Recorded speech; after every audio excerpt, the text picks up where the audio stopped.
Welcome in to the Bro 4 Squad podcast, and this is our commentary on Saw 5. This time not being done in October, because for some reason, Spiral, the Book of Saw, which we're jacked up to see, is coming out in May.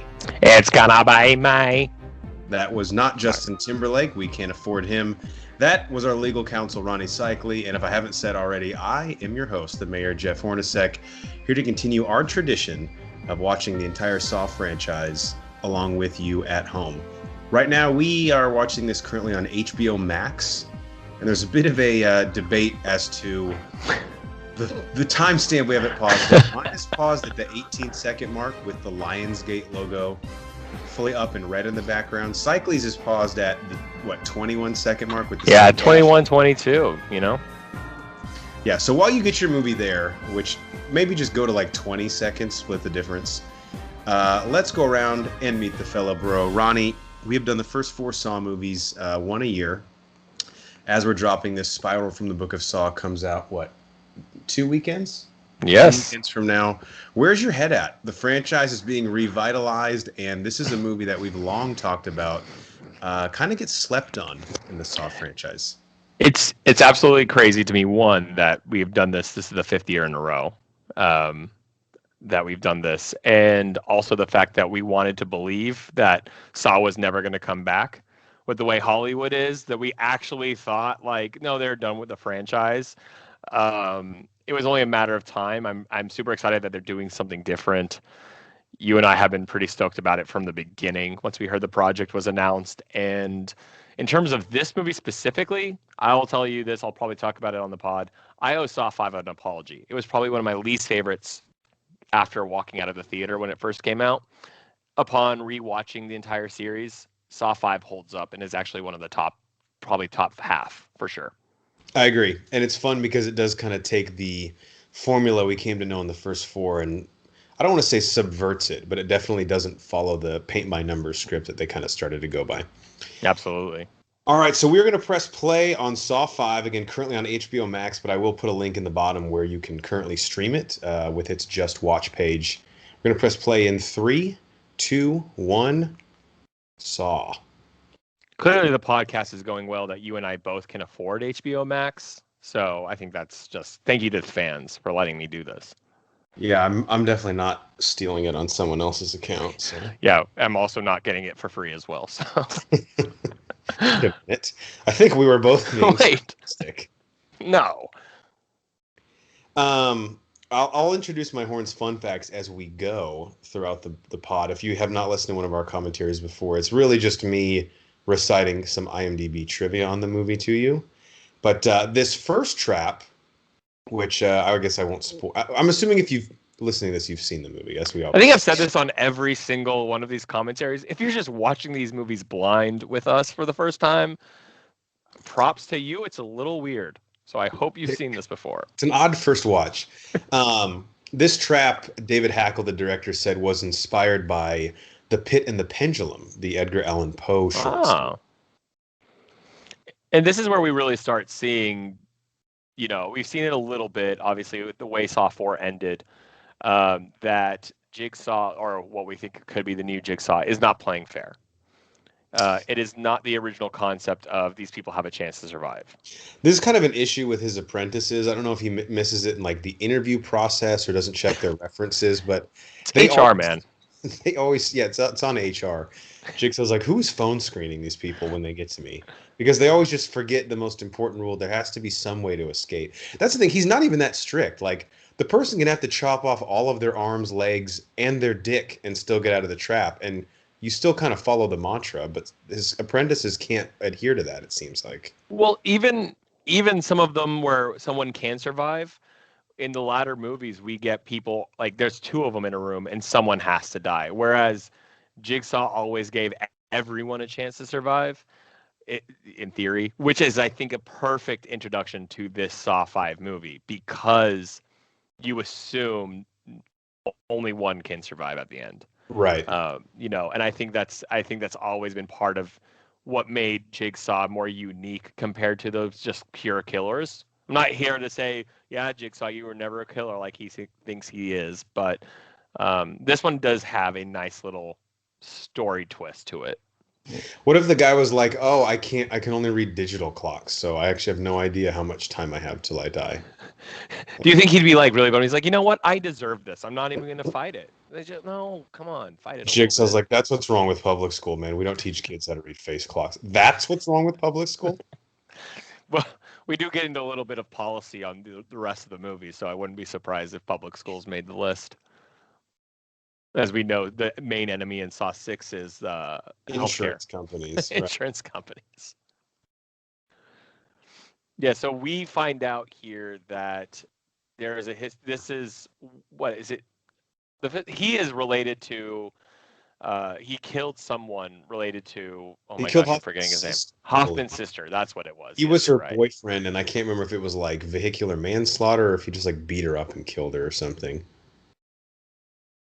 Which I think makes me appreciate the fact that he's not trying to be Jigsaw. He just is using Jigsaw to kill people. Correct. He's just trying to like basically use Jigsaw as the cover. Yeah, and again, if you are watching this for the first time for some reason, that is not a spoiler because we find out at the end of Saw 4 that Hoffman is the new Jigsaw. Correct. Yeah, and that's actually where this picks up here in a second with Agent Strom. Yeah, played by Scott Patterson, who I think might be, like, even going back to Tap and Sing in the first one, Strom might be my favorite cop in the series. I liked Rig, played by Larique Bent, but he's just not in it much, with the exception of Saw 4. Yeah, he got his due in Saw 4. He was definitely the main character there. But, yeah, and here we are. We see that he passed the test, and yet he is still getting his insides cut up. But, yeah, Rig, I think, definitely, which is the problem of Saw 4 when you rewatch it, it was a little too much where he didn't need to do anything. And I guess that's the point. But he did probably get the most focus of all the officers outside of Hoffman. Rig's trap in Saw 4, go back and listen to that commentary, because that one we had a fucking blast with. But it's weird because he's in a trap, but he's literally able to just like walk around the city, you know? Oh, exactly. Like he could stop at any point. Every time, and those were the hints Jigsaw kept giving. Yeah, so there's our open. I've always said that. I think I've said this on every single commentary. What a job for the people to just come up with these traps. I know. It's funny because it's probably like a whole separate group independent of the story. Here's Jeff, of course, my namesake, getting shot dead. Yeah, I know you took this very personally. There's his wife, Lynn Denlin. She's seen better days when her head wasn't exploded. And this just really shows you, and it's pieced together through 3 films, but you're like, God, a lot of fucking carnage happened in 15 seconds span in this room. And that's the thing about Saw 3 through this one, at least the beginning of this one. This all takes place within 48 hours. Yeah. I did wonder, and maybe we can debate. I'll have to go back and rewatch Saw 4. At the time, didn't it seem like they either set it up or visually you could tell that Strom could see Hoffman close the door? Like he could physically see him do it, like hit his face. Because I think at the end of Saw 4, I'm like, oh, dude, he's fucked. He's caught. Like Strom saw his face. But this movie, you know, again, getting ahead of ourselves, he's suspicious of Hoffman, and maybe because he got a glimpse, but he didn't see it cleanly where he is Correct. Like he is the bad guy. Yeah. Can I just say, just general cop protocol, I think it's one of the coolest looking fucking things when they do the thing where they like cross the flashlight gun and walk through a room. That's the only reason I just want to be a cop for a day. That's all I would do. But like, it's sunny outside. I don't care. Another thing too, and I'm told, I mean, obviously I suspend disbelief to the nth degree to enjoy these movies, but some of the suppositions that like Jigsaw and Hoffman make, like the fact that he would think to put a fucking tape recorder here for Strom specifically after all, like Rick literally has to like walk through Detroit to end up in his trap, and somehow they just know, because I guess police are just so predictable in their behavior where they're going to end up. Which leads to the belief that there's a lot of things Jigsaw does that we never see because he's trying to predict behaviors. Yeah. He's not going to be 100% right. So there's probably random tape recorders in random alleys. Oh, that'd be fun. Hoping some random person like comes across like, oh, what is this? Has nothing to do with anything. He's like, Jigsaw, like, my bad, please disregard. this tape This won't recorder. make any sense. Sorry. Maybe he This hired is my ex-wife Rachel because, as we know, she's always fucking right about everything. you just can't go. I told you you had a limit on. I'm over it, Ronnie. Honestly, I'm fucking over it. Like, I don't know why you keep Not hanging on. according to the justice system. I don't know the justice system. They don't know me. There. Speaking of Jigsaw being very particular, there is a Twitter account of a Jigsaw Twitter account, which I have actually enjoyed, where he is just tweeting about acting like they're in the middle of games on here, and that made me think about putting these tape recorders down certain paths. Where he's like, "Oh no, I messed up. I'm sorry. Could you please go in the other room?" I tweeted at them, "You're the greatest Twitter account I've ever found," and they tweeted us, "Thank you, GIF."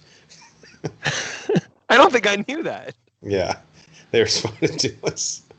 Okay, I think I have a Horns fun fact coming up here. Okay, Scott Patterson, this is according to IMDb, was apprehensive about sticking his head in a sealed box that would fill with water.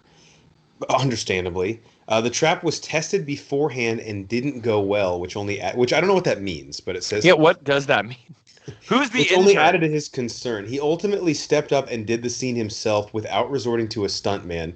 The trick to the stunt is that the walls of the box were slid open by stagehands, draining the trap as soon as he signaled with his hands. Several takes were required, however, to capture the scene as he found himself uncomfortable at various points during the shooting of this scene. Wow.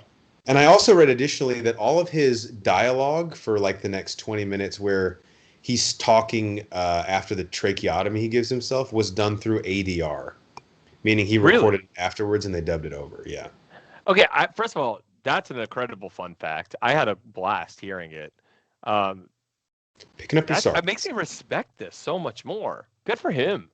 And also, like, if you're an actor, I mean, we all know method actors sometimes take it too far. I'm not saying he is, but like, legitimately being afraid of the stunt probably only helps like you inhabit the character in the scene. See, and I'm that person in the movie theater, like, I would just drink the water. You know, like, why can't he just drink all of the water? Yeah, you are that guy. But seriously, this is incredible. Think to do this, nor would I have the balls to do it. I'm not saying I'd rather drown. I'm just saying I would drown. No, exactly. Actually, I would be more scared of stabbing myself in the neck than dying by drowning. Well, and if you fuck this up, then it really is embarrassing, like how you killed yourself. Oh, I missed. Shit. I guess you just didn't want to go through with it? I don't know. This guy stabbed himself 14 times with a pen while he was drowning. How odd. The corner has one day from retirement. Wait a minute.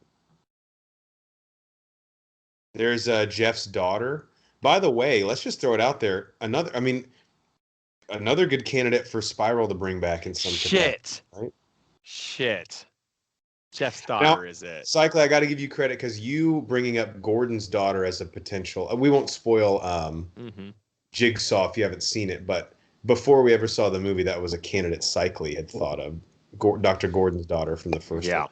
Absolutely. I'm excited for Spiral. I'm going to go in with open arms and open mind. For sure. They're going to have to do something. They're going to do something to relate it to these movies, right? Like outside of just being a copycat. Yes, I believe so. And it doesn't have to be like some overt connection. I just want a little tip of the cap. That'd be great. We've debated this before. These movies take place in Detroit, right? Or that's what we've sort of gathered. Technically, I think it's supposed. We don't know. It's like a Springfield. It's an Enneman city. Gotcha. I've always attributed to a Detroit/Baltimore. Is kind of like a city that deals with rampant crime, corruption, drug use. Cold as balls. Yeah, and so I don't think they ever actually tell us, and I think that's kind of on purpose because it could be any like just city that's kind of past its heyday. Not saying Detroit or Baltimore are bad cities, but I think that's what they're trying to get at. Betsy Russell as Jill. I mean, total MILF. So she was like an 80s queen, dude. Like, I don't know if you knew this. She has some shown herself in plenty of 80s movies. I think not Revenge of the Nerds, but there was another movie she was in. Definitely went topless on. Yes, I think that's right. I think that's it. I only know that because Porky's, my dad used to tell me, is like bagged cereal, Revenge of the Nerds. And I'm like, well, Revenge of the Nerds already isn't that good. So for it to be like a light first of all, the college student in me was like, bag cereal is the shit. So how dare you? This is where Jill, like, I know Jigsaw's dead, but she's like, Jesus Christ, John, like, enough of the fucking tapes. Like, talk about, I think we said this before, but talking about outkicking your coverage here. Seriously. You know, good for Jigsaw. She can get it. I love in this scene, and we're not quite there yet, but the lawyer, and Ronnie, maybe you've seen this before, the lawyer is just like really overstepping. He's like, so what's in the box? It's like, dude, fuck off. I don't know you. Yeah, you. He's like, but can you just tell I'm just me? curious. No, I mean, just, it'd be kind of cool. I live for gossip. I live for it. I have to know. Because people around the office, we have a bit of a pool going. What it is. She's like, that's a little fucked up. I want to see the I do kind of feel bad for her because she's obviously been dealing with the cops for like, how long do you think Jigsaw's been working? Like 2-3 years? Yeah, I think that's a kind of trajectory we're on from the first movie. He had been clearly in the first movie. He had been working for a while. It was not brand new. I think it was like 6 months in or a year. And you can tell, like, anytime someone dies, which is probably like every couple weeks, they fucking come to her at work, and she's like, "I haven't talked to him, okay?" And we do. This is the first hint we get that she's not involved per se, but she knows more than we thought. Right. She might be like, yeah, she's not involved, but she's definitely not clueless. Because this is her. We had her in Saw 4, right? This is not her first. Or is it her first appearance? Well, in the first Saw, she's in like a flashback scene with no dialogue. Yes, but in terms of like story mode, it's his Pokemon card collection. She's like, "Oh my god, 2 holographic Charizards? Fuck off, John." Mint condition? It's like, he did not. He knows me so well. What if that's what she said to him? Don't mind what's in the box. Listen, Mr. Feldman. May I call you Mr. Feldman? Yeah, that's my name. You may not. James? Mr. Feldman was my father. Oh. Let's see. So I was trying to remember if she's in Saw 4 as a main story. Dude, this reporter, total porn star. Like, who's the costume designer here? She's not in this. She's in Saw 6 as well. That reporter, right? The reporter? Yes. I think she is not a main role, but she has a very major part to play in Saw 6. Well, we'll have to do that one next year. Actually, we'll probably do that one maybe in October, right? She says this, we got to do one every Halloween. Yeah, absolutely. So by the way, she is in Saw 3 and 4. Is she not in the first one? Is she not credited in it? She's not credited in it, so she might have just been so quick. Or they either had like someone, because I know there's that flashback scene at the park where he's like with his wife, so maybe it was either a different actress or they didn't show her face. Yeah, I think you're right. So because I think because we were led to believe that she was always innocent when she, when they lost the baby and he went crazy. Which, by the way, I got to say that backstory with Cecil and losing the child is really powerful and really well done. Which movie did we see that in? Is it this one? It might be this one, actually. Worst mustache of all time here. This cop, I don't know the actor's name, and I literally have IMDb pulled up, but I'm too lazy to look it up. But he's also the FBI agent in Rush Hour, the original Rush Hour.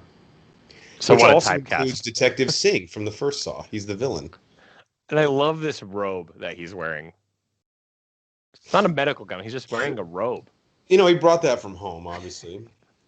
I had a feeling I was going to have to stab myself in the neck, so I just packed. I packed for every I said to myself this morning, I said, Agent Strom. I call myself Agent, by the way, when I talk to myself. If you have to give yourself a tracheotomy tonight, bring your comfy robe. Yeah, you'll look like an idiot if you don't.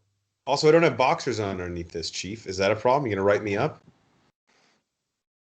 I do love this Chief, like with his Bluetooth headset, which I can't remember what year this movie came out, but that was like 2008.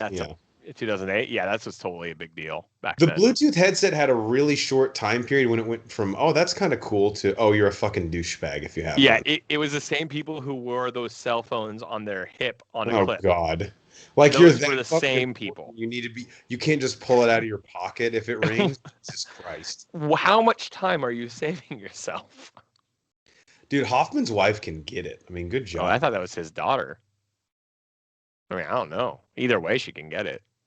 Costas Mandylor, the actor who plays Hoffman, you might be interested in this cyclically. He played professional soccer in Europe for a third division Premier League team.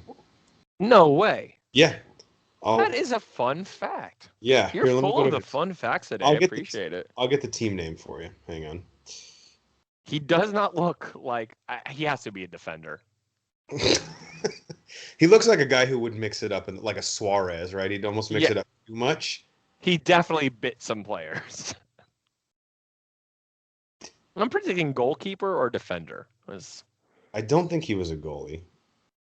IMDb has removed his bio, so I have to. Wow, is he under fire right now? I don't know. Is he canceled? He looks way different now, by the way. Okay, this is something I have to do. I want to go to a Comic-Con with all the Saw people. That's what I want to do. If you Google Costas Mandylor soccer, he's just dribbling the ball with no shirt on. You have to Google it. It's fucking ridiculous. Okay. Does this guy not take a team Everyone else has a jersey on. He's shirtless. He does look different now. Why is his shirt not on? What? Okay, he was pretty ripped though. Yeah, but still, everyone else is wearing a jersey except for him. It makes no goddamn sense. That is so funny. Can you find the team? I can't find it here. Okay, his Wikipedia page picture is pretty wild. Oh my God, what a psycho. I love it. Damn, I'm going to stand him now. I was never a fan because I hated Hoffman, but... He played professional football in Europe until suffering shin splints in 1991. Yeah, who hasn't? Yeah, shin splints is the worst.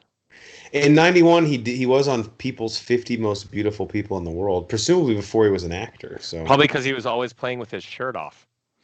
Correct. That's one way to juice the numbers. Hey, I got a fun fact not related to this movie. If you have shin splints, put a towel on the ground and do some toe crunches on the towel. That will really help your toe, but help your shin splints. You're welcome. Free facts. Just save $500. Go to our Patreon, which we don't have, and pay us for that fact. We will have one if you start contributing. Hoffman in one of the 56 dark and dingy basements in Detroit/Baltimore. Also, how many of those, like, what do you call them? They're not capes, but the things they like cover the trap, like in these rooms that he just pulled down. Yeah. Where do you get those? They tablecloths? Yeah, I think you have to buy in bulk. So what it actually works out for this operation they're running here. I really feel like that if I was a decent cop, I would be like, hey, we found his hideout and he had a bunch of these tablecloths. Let's look online. Or we saw an order placed by a non-catering company for 14 of these. That could be someone trying to cover their little, like, small models of traps to kill people. Also, but this one has so many pipe bombs. Do you think with the little toys that he has, he, like, acts out stories with them? Oh, hey, well, how's it going? I'm John. No, John, fuck you. It's not playing out the way I acted it with my toys, guys. So here we go. We're finally into the first. I don't know if this is the longest per se, but we are finally in the main story trap. Yeah, we're 21:36 in. First time we get the trap. That's got to be a Saw record.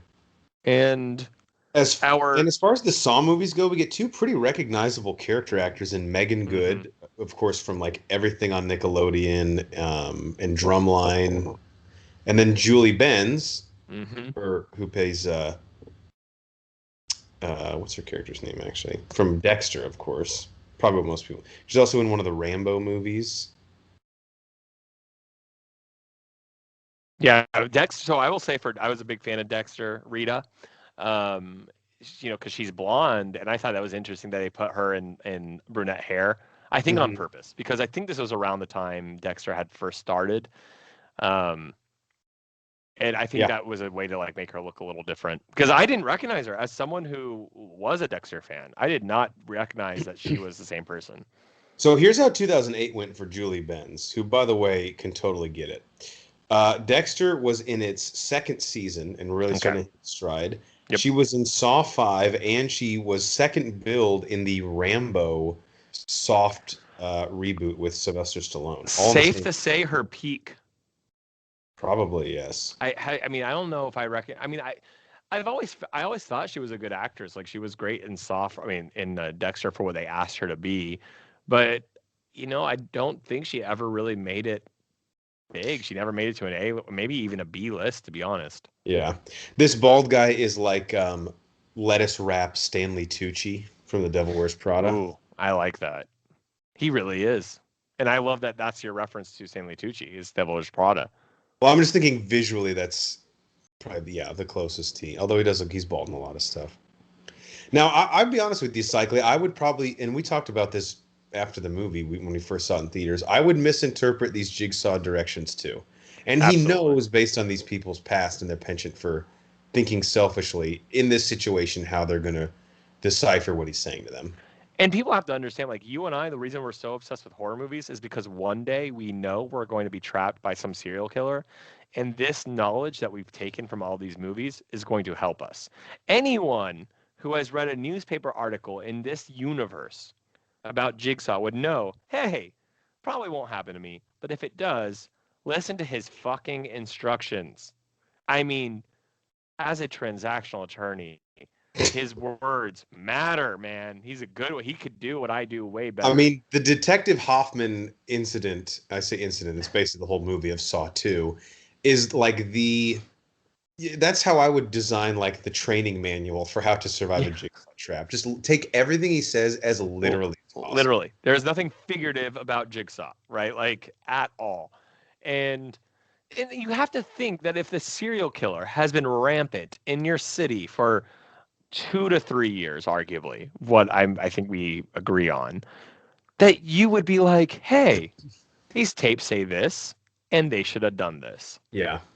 One thing I do like about the Jigsaw traps, and this is it's sort of like an homage to the Adam Dr. Gordon relationship in the first one, is there's usually one person in the trap who already knows who everyone else is. And typically it's because they've been like tracking them and photographing them for someone else. Yep. This guy is that person here. Obviously, that was Adam and Dr. Gordon in the first one. But it's an interesting dynamic where the one person's like, yeah, dude, I know you because every time you've taken a shit the last month and a half, I've been outside of the bathroom. And after the second one, we, as the audience, aren't sure if someone is in on it with how we really got introduced to Amanda. That's true. And so, he seems almost too suspicious. Like you said, lettuce wrap Stanley Tucci. He is a little too much. And so you're not sure, like, is he acting this way? Because he doesn't want to, as we'll see in the next 20 minutes, he doesn't respond to people saying, how do you know us? Why do you know the things you do? And so you start getting suspicious of him because of what we saw with Amanda. And it just kind of adds fuel to the fire. These people inherently don't trust each other because they know they're all sketchy. And then on top of it, he's like clearly withholding information or not doing a good job of like, he could just be like, dude, I don't fucking know you. But instead he's like, no, I'm not. Like, why are you in the corner? Now, this is one of the most interesting ones, because what we find out later is just one keyword we've worked on all of them. I know. But at the same time, everyone's key, like everyone could have easily gotten to it if they all had just been like, hey, you go first. Even if they weren't identical keys, you could be like, you get 10 seconds. Everyone sit back. 15 minutes? That's forever.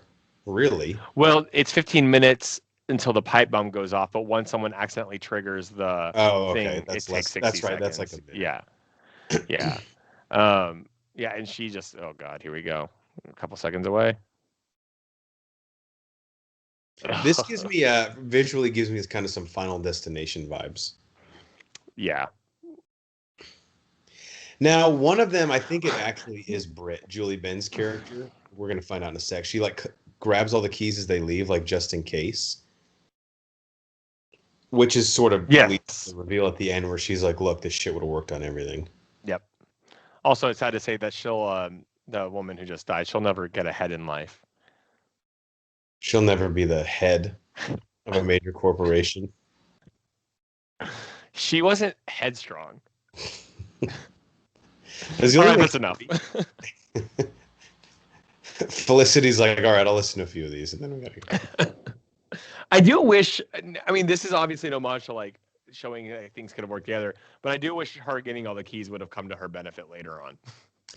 Yeah, I was thinking last time I watched this, which was pretty recently, I do kind of remember thinking it was interesting that they didn't do anything with it because that could be real, right? Like it doesn't have to. Like she might just be wrong about it, which is because it would be refreshing to the point that you and I just made, that someone is familiar enough with Jigsaw because not because they're working with him, but because they live in a city where he's just killed so many, that she's clearly paying attention to little details, which kind of ends up being a bummer because she missed the point. She was doing something else that she thought could be beneficial to the team. Also, love that notepad, just writing one last name. It's like you can't just remember that. What is Marshall's last name in How I Met Your Mother? Oh, fuck, Erickson. I gotta write it down. Yeah. Never know what a trivia night when I'm going to bar trivia next week. If that's the only question they ask, we're set. By the way, anyone listening out here, if you're a How I Met Your Mother fan, challenge Hornacek and I to trivia for How I Met Your Mother, and you will get annihilated. Destroy you. Beloved, there's an FBI sticker on this computer in case you forgot who you fucking work.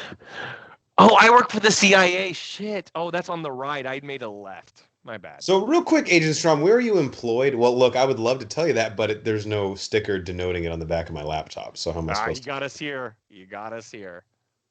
Also, the sign-on for FBI files seemed very simple. I have much more protocols to get into my laptop at work.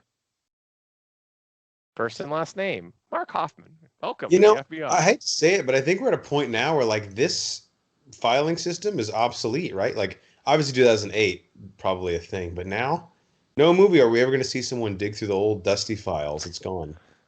That's something that people in like 40 years or 30 years will be like, how did they live like that? Strom has an ad pop up, hot new singles in your area. He's like, fuck, that chick is like, hot. Shit. But, I have a hole in my neck. I hope she'll be okay with that. I don't know. Some chicks might be into it.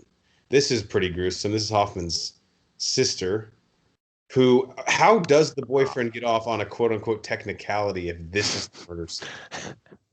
That picture, too, is so funny to me. It's so photoshopped.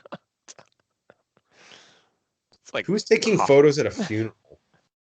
You want to have these memories, man. I got a nice little collage. Oh, you're right. I thought it was his wife. That was his sister in the photo. Oh, who I was objectifying, and now we find out she's been brutally murdered. So there's nothing wrong with objectifying the dead. They can be beautiful too. That's the quote of the commentary. I was actually be like, but don't quote me on that. Yeah. What's the leather budget in this movie? At least 14 of the like $50 million. They actually paid a lot of money to get some product advertisement in this movie. He's like, Strom, is that a nicotine patch in your neck, you sick fuck? He's like, no, remember I had to give myself a tracheotomy? Oh, yeah. No, I forgot about that. I also am smoking through this hole, so don't mind me. The irony of putting a nicotine patch where I will inevitably have to connect my iron lung is not lost on me. So what we just saw is one of my favorite things about cops and these kind of movies is the lack of communication between cops. Like, he could have easily just told his chief, like, what's up? But the chief is now suspicious of him because he just stormed off and been like, leave me alone. I will say movies typically in general, but especially the Saw films, make law enforcement look like so blinded by chauvinism and like their own egos that it's like, how do you even get your lunch packed in the morning? You know, it's there is no such thing as communicating. It's fucking unreal. Everything is a dick measuring contest. Which I just never understood. Like, we've talked about that with I'm gonna say it, The Last Jedi. How so much of that movie could have been just fixed by, I don't know, communicating. Like Poe Dameron Yeah, he freaks out because you don't fucking tell him Just anything. tell him that there's a plan. You don't even need to tell him the plan. I love I love that. He's wearing a raincoat and they're just like, ooh, he can't see me. He's dead. Why do you care if he sees you? Just he gets really sensitive. It's like, oh, please don't look. I get nervous. But yeah, guys, communication is key. Whether you're a cop or a murderer or in space filming a really bad Star Wars movie. Was it just me, or did the camera really linger on that sign that says trespassers will be prosecuted? Like, not only did he commit a double felony here, there might be a misdemeanor thrown in there as well. The director had been dealing with some teenagers on his property, and he's like, you know what? I'm going to get you guys. You'll see. The judge on the murder trial is like, and Hoffman, if you think we're just going to overlook this little trespassing, you better got another fucking thing coming. It's like, what? All crimes matter. Also, you littered a Red Bull can when you left. Okay, I tried to throw it in the trash can, but did you? I'm trying to. I'm striking a plea agreement for that crime specifically. And the judge goes, and even though this isn't illegal, I just want to tell you, do you know how much sugar is in a Red Bull? Yeah, actually, it should be illegal. Yeah. How does he get this just from looking through the hole? I mean, good on you. Like, I got you. First of all, how does that mean you got him? Because clearly, what does it matter if you made it like Jigsaw? He's dead. You know that. Maybe getting someone means something totally different to him. Because he knows the real Jigsaw's dead. So, yeah. I got to say this, because across a whole franchise, this is difficult to do. And I know part of it is probably because of the constrained budgets. Because even at their high end, Saw was still a little bit hamstrung in terms of the money they were spending. But the lighting across the entire Saw series is so consistent. Like this aesthetic right here, you see so in every movie, basically. Well, and they did the same thing with the purposely bad camera work and the purposely bad chase scenes. Yeah.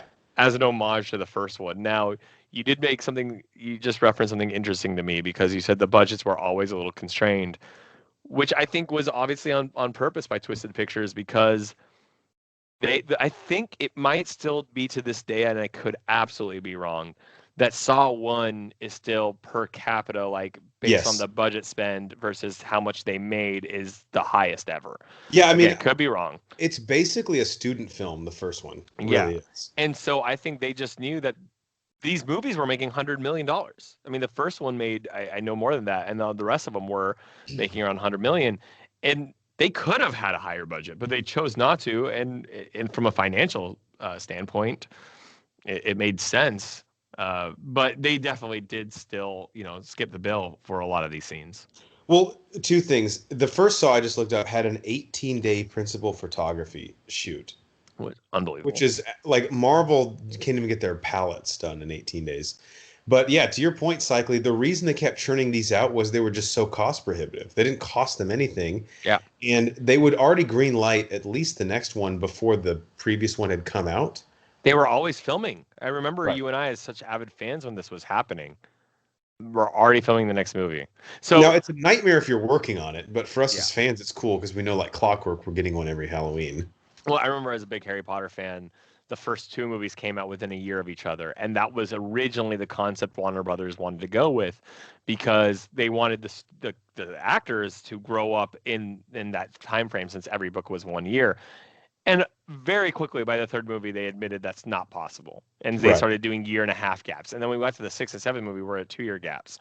So, for Saw, and in any franchise, obviously Harry Potter is bigger than this, but that's hard to do, no matter what concept. And like forgetting everything else, let's just talk straight up. If you're just talking straight logistics and getting out a movie, to uphold the quality is almost the thing that the studio kind of throws by the wayside. They're like, dude, just put the name fucking Saw on it and have it come out in October, and it's going to make $45 million. Right. This dude right here. And you and I are guilty of that. We would go to every single one, every time. Oh, and look forward to it. The way this guy's reacting is how I picture like the crazy guy in the neighborhood when it's Halloween and you put that bucket out that says, please take one, and you catch a kid grab 2 Snickers. Which is like, I actually am that person because we have a Halloween tradition where we're never home.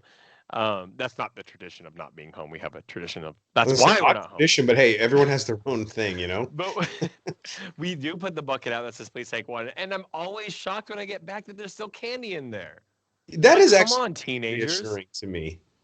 So you and I talked about this when I don't know if you recall, when we first saw this movie in theaters. This is the first inkling I remember being like, there is room in these little, like, From whatever two, you want three to call people could these. fit in one of those. And I remember, I think like it was something that I don't know if we said to each other immediately or said to each other at the end of the movie. We're like, this scene to us was obvious that multiple people could have fit in these little containers. Because Like, Jigsaw is not typically the guy where he's like, I'm gonna give you a little bit of buffer. yeah, You know, why it's how like much room there is, and they don't hide from showing it. They're very clear, as we just saw, that there was room, and that's usually they like to hold their twist to the end. They kind of just showed us that everyone could have survived right then and there. well, I think that's the great thing about the Saw movies. And now that we're doing the commentary on this one, I think I've seen this movie maybe 4, 5 times in my life.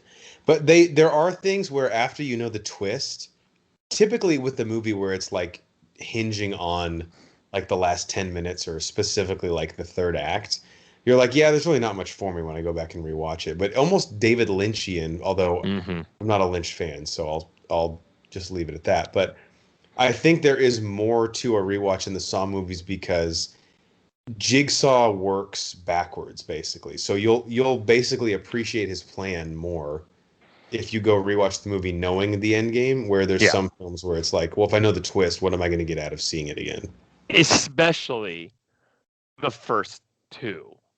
I mean, after seeing the first one and the second one, I was like, I will rebuy a ticket right now and just get right back in line. Yeah, that is a There's good point. so much, and we'll always admit that as much as we love this franchise, 3 through 7 and arguably 8, however we want to put that in the canon. Never held up to that, but it was something we always enjoyed. But the feeling we got for the first two Saw movies was, I don't know if, like, how someone can replicate such an amazing twist. The dog might be working with Jigsaw too. You can't question everything. You have to assume everyone is Jigsaw here, It's likely when we even for picked up the Hoffman. dog, he wouldn't answer a single question. And I'm sorry, man. You gotta answer the questions. Is this the rudest apartment complex? What's the story here? Four like gangbangers and a 90-year-old woman? And then for some reason, Jigsaw. I gotta tell you, John cleans up. Would you not think it's specific? The elevator goes all the way down, and this guy's also riding it back up. I was actually just about to say that, Mike. How much do you think Jigsaw has been in that elevator all day, just waiting for Hoffman to get in there? These are the things the movie doesn't show you. The dedication to putting all of the tapes everywhere and him just sitting on the elevator, like, eventually Hoffman's going to come on here. He put the I'm assuming Jigsaw put the like handmade with like faded red marker out of order sign on the other elevator. And can we talk about how Jigsaw had the strength to bully Hoffman there? I think Hoffman is kind of like a dominatrix in a weird way. He wanted to be He put enjoyed under. it Yeah, because he has Jigsaw has cancer right now, and he it's like just took. yeah.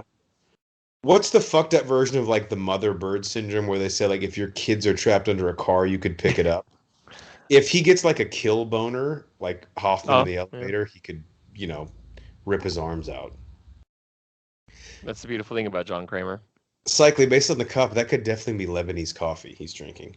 Oh, absolutely. Yeah, I mean, I would give Jigsaw honestly that he has to drink that kind of coffee. He has to work all night. It's the strongest kind of coffee you can drink. He's like, it's an espresso. I know I shouldn't. It's my second one. But Mondays, am I right? okay, so I have a few flaws. Well, you're a serial killer, but no, but I've never killed anyone. It's I, the espresso that I need to get off I think of. that's my favorite thing Jigsaw has ever said. I've never killed anyone. I love how it's early in the series, but Detective Matthews literally he shuts that shit down so fast. Yeah, he's like, It's like, okay, John, shut the fuck up, dude. Guns don't kill people. What if Hoffman's like, oh my God, I need to get a 3 on the back I sides next have time I go to Supercuts? gained weight. I have let Oh, myself down. John, move the mirror. I get it. I like ham.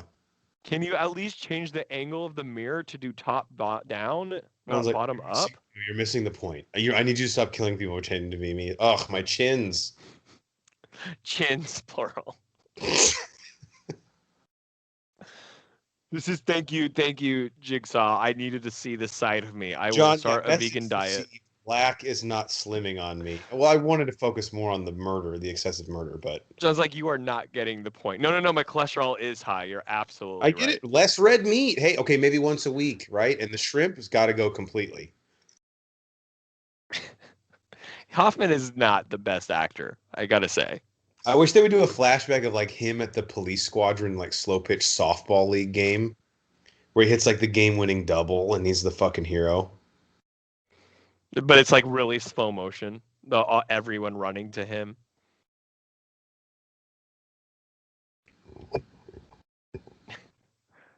I mean, I know it's depressing drinking, but like I'd like to get some beers with Hoffman. Okay, but here's my problem. Jigsaw just was like, you drink so you can sleep. I'm like, but I've done that, so shit. He's gonna be at your door next. Although Fuck. you've murdered way less people than Hoffman has. Yeah, not nobody, but less. Oh, you notice I didn't say nobody? Yeah, no, I'll admit things. I don't know if Jigsaw's gonna. I have one of those Ring camera doorbells, so I think that's gonna hold Jigsaw away. 100%. Anytime a murderer sees one of those, they're like, "Shit, I was gonna kill them, but I guess not now." Jigsaw's like, if I spend a second round pick on you, are you gonna stay healthy? Been a cop for 20 years. He does not look. Oh, I mean, Do you start when you were is he? 6? Like, I love it includes the decimal. He couldn't round up. Well, Jigsaw's like, latest census data shows us that. Wait, what? On a recent survey, I read. I was out on the street. But I do appreciate that with Jigsaw. We've always seen him to be a mathematician, a man of science. He is always really in tune with the demographics of his city.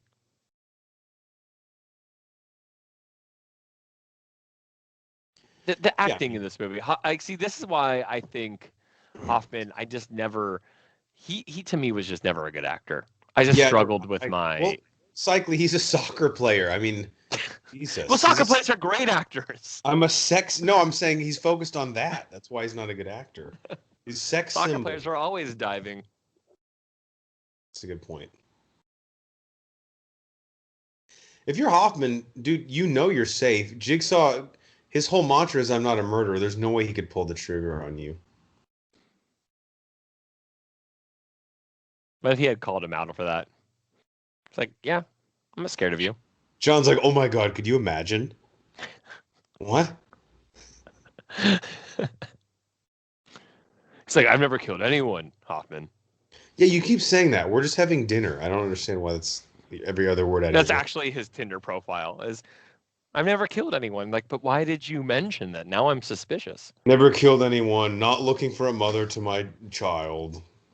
Just looking for someone to hang out. I always love how trusting he is. Like, he's like, hey, you want me to give you a chance? So I'm like, yeah, sure. Okay, let me out of this trap. Honestly, John, I would literally suck your dick right now if you untied me. Oh, don't tell me that. What? I mean, I might suck your dick anyway, but it's a figure of speech. So I think we're well over. We're right around the halfway point in the movie, and we have gotten 2 scenes with the main story. And so you and I talked about this off pod. This is, I think, the shortest amount of time we get in the Saw movies with the main trap storyline. But I gotta say, it doesn't leave me wanting. Really. Yeah, absolutely. And because when we do get those scenes with the main trap storyline, they are very quick. They are very just to the point. They don't extend it like Saw 6 when we get to that one, the It's health all the insurance trap, one. right? I feel like it's Yeah, there's stories behind every trap. There's character development behind the traps because, as you guys may recall, or if you haven't seen it, that was very dealt on being forced to choose specific people. And so this one is just really goes out of its way to focus on the cop story, which I think why it's more redeeming now. Yeah, and at this point in the series, like people came in, like obviously we did as super fans with like a preconceived notion of, all right, the narrative is going to devote X amount of resources to the traps. But I think kind of the cool thing is, like you said, the first one, a lot of it is budget because of locations. It is what 70% in that bathroom, which works perfectly. Mm-hmm. Yeah. But here, every time we cut to the group of five, which is dwindling down, we know that there's no, not that the first one does this, but I'm just saying it's very direct. No one in there is like doing a Sudoku. Like everything is fucking pointed and moves the plot forward concretely. What if like Jigsaw put Sudoku in every room just to see if anyone would be distracted? Aren't these like Shit, so dude. hard? I'm a sucker for Sudoku, dude. I have Dude, to if you do put a it. Sudoku, I would be dead in a second. I'd be like, can I just cut myself somewhere? Like, I don't do these. Hello, Jeff. Before you is an expert Sudoku puzzle. I Your thought whole that guy's life. thumb was a dick at first. I thought it was just a guy's hanging brain in the photo. It's possible. I gotta say, and Cycle, you've worked at pretty big companies. This police department, what is the laminate budget? I mean, because whoever ran these reports, they just went fucking ham.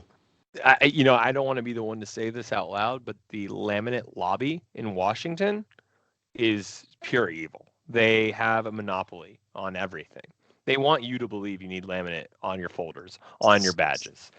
And this is probably the last time you'll ever hear from me for saying that out loud. I'm just going to be honest. All right, well, it's nice knowing you. Just make sure your family's taken care of. Just don't let them laminate my body, okay? Hoffman's plan here, I don't know, dude. I can't remember the name of the guy from Rush Hour. We'll just call him Rush Hour with the pencil mustache. Dude, he just gets played so hard, really from every angle. Like Hoffman has him fooled in the sense that he's like literally committing the murders and has him chasing his tail following Strom. And Strom has him fooled because he's still working the case probably harder than he was when he was actually on the fucking case. Like he's literally just sitting there with all the files, and this guy has no goddamn clue what he's up to. It goes back to what we said that cops don't communicate. But I don't think there's one movie involving a cop storyline where the supervising cop is actually right Yeah. or knowledgeable. Every time it's about the rogue cop who goes against what the supervising cop is saying, going against protocol. You would think eventually maybe some sort of cop that gets promoted is, I don't know, adequately able to do his job. But Well, in this and the movie, interesting thing here, this guy isn't fucking up because he's acting like really irrationally and like impulsively. He's just a dumbass. He just like everyone is pulling the wool over his eyes. yeah, and that's the thing. Like, how did he get promoted? He has a high scale job. They're FBI. This isn't local police department, right? Look, it's like I'm not saying this, but I'm saying it. His uncle happens to be kind of high up in the force. That's not why he got the job. So don't It's even. a coincidence. What? No, why he got the It's a job? small town. Come on. I actually do. Someone had to die. Getting back to the Trap of Five, and I think it's not the best performance in the world, but this guy who plays like the junkie, the next like two scenes in here, he actually does a pretty good job. I do too. Yeah, and I think that's he gives us help. The five were never the problem to me in this movie. I always felt like Hoffman was the biggest weakness, and as we continue to see throughout the rest of the franchise, but there was something about I feel like the directors were like overact. We got it from the very beginning. There was overacting in the Saw movies. Oh yeah, this is cool. Like Strom revisiting the razor wire trap from the first Saw, which at the time is really just like a throwaway trap that they showed to sort of establish Jigsaw's modus operandi. And even here, it's not too significant, but it's always just cool when the franchise kind of goes back to the. Absolutely, but I'm also confused why the police never cleaned this crime scene up. Like, why did they leave the barbed wire? They were going to, and then they had that police league softball game. Like, hey, we'll get to it next week, and then everyone just forgot about it. So this is the guy who was in that trap? Yes. This is the first, like, and that's what I like about this one. And we start getting those in others. They start making references to those original traps, and we get some backstories. Which you can call it, retroactive continuity, and I'm not going to act like it isn't. But also, if you're able to add, and Marvel has been doing this in their comics for 200 years, not really, like 100 years, but if you can add color to something without contradicting like what the narrative has been, I always think it's clever, right? Like that's the job of writers, essentially.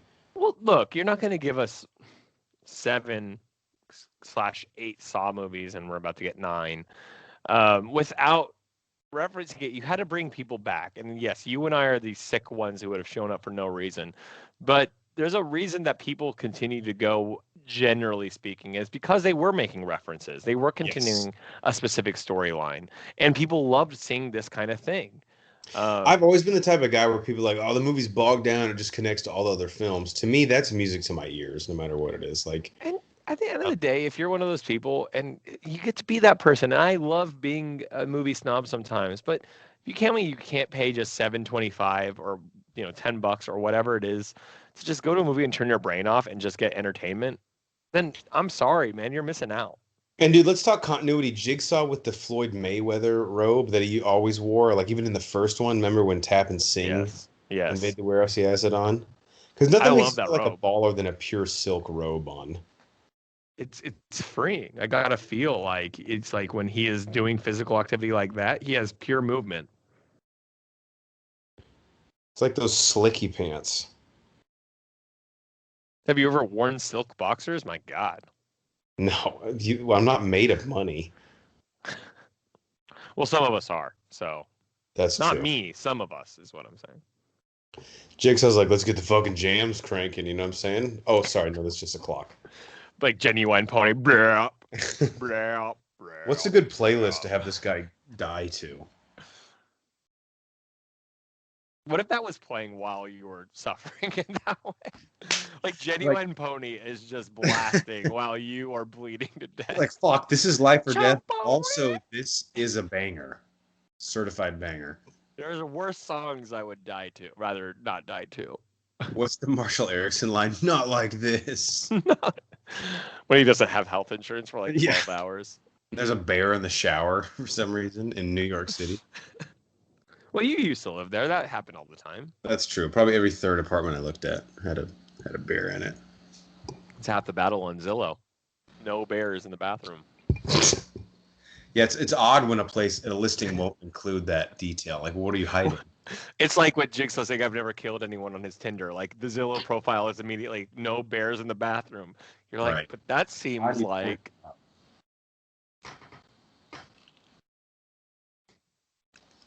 Jigsaw's being very pensive. He's like, I'm thinking of writing a memoir. Should I do first or third person? He's like, well, isn't there a fat guy like about to die out there? I asked you a simple question. This is actually matching up really well with the dialogue right now and how he's acting. The other day we had like our music playing over our speakers, and there was I think I was watching a basketball game, and it was like the guys in between timeouts were dancing, and they were dancing perfectly to the music I had playing. It's just one of those great small joys of life, I feel like. I've always been a big fan of just muting the TV and just seeing what happens and putting on some music. Especially movies. Movies do a really good job of matching that. All right, Cycling, can you lock it down for like a minute? I have to use the facilities. Oh my God, this is Before what? What are we at timestamp-wise? All right, we got like the last 20 minutes, so... Yeah, this movie is absolutely just flies by, in my opinion. I mean, I think all of the Saw movies... See, here I thought I was carrying this, and you're still here. The Dr. Light. Well, when you show the Gordon Penn light, I'm going to walk away. Yeah, I can't leave now. Another flashback. But I think this movie, in consideration of all the other Saw movies, they all are around an hour and a half.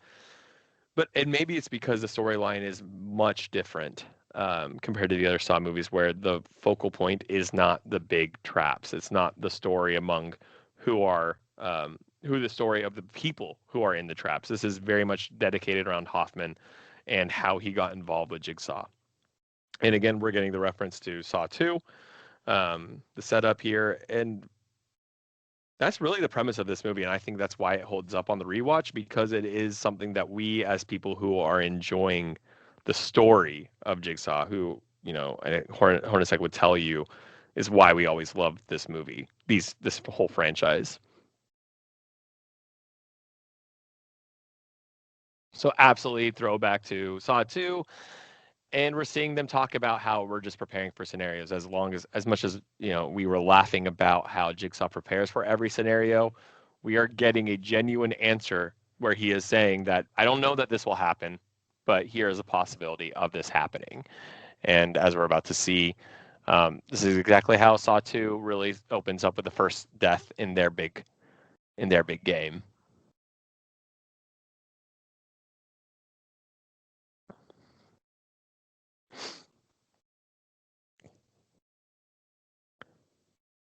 And as Jigsaw said, they're leaving a lot to chance.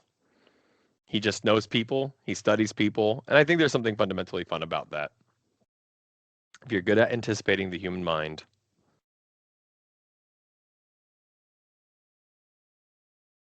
But I would like to see like a blooper reel. Absolutely. If we could get a Jigsaw blooper reel of all the things he missed. I mean, that's like Funny or Die. I don't think is like a thing anymore, but they should have been all over that. Like that's like right. what. And so while you're in the bathroom, what I was respecting about the scene is what I was saying was, this is about Jigsaw saying I might be wrong in some of my predictions, but it's about anticipating the human mind. But that means he was wrong, but we just never saw it. Yeah, that's true. Is it a Billy Joel song where he goes, "I may be right, or you may be right, I may be crazy"? What is in this bathtub? Jesus Christ! Dip? Like this is a pretty gruesome one here. Acting this like is there's where not they actually realize, like, oh, we fucked up, right? No, one more. They don't realize it until it's just the two of them. And when we get to the last trap in just a few minutes, I have posited my theory on this many times, and I don't think I'm right. And I think you've actually convinced me otherwise. But I do have the one where they have to fill it up with liquids. I do have yes.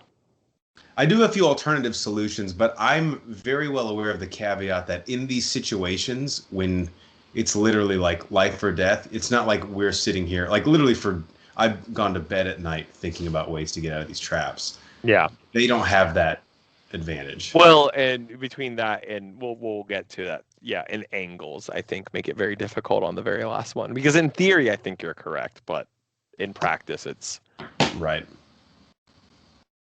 But but that's the whole fun part about Jigsaw, though, is for people like us to sit here and go, what would we do in this situation? I think you and I have always enjoyed being like, nope, that one specifically, yes, we could have gotten out, but I would not. I would die.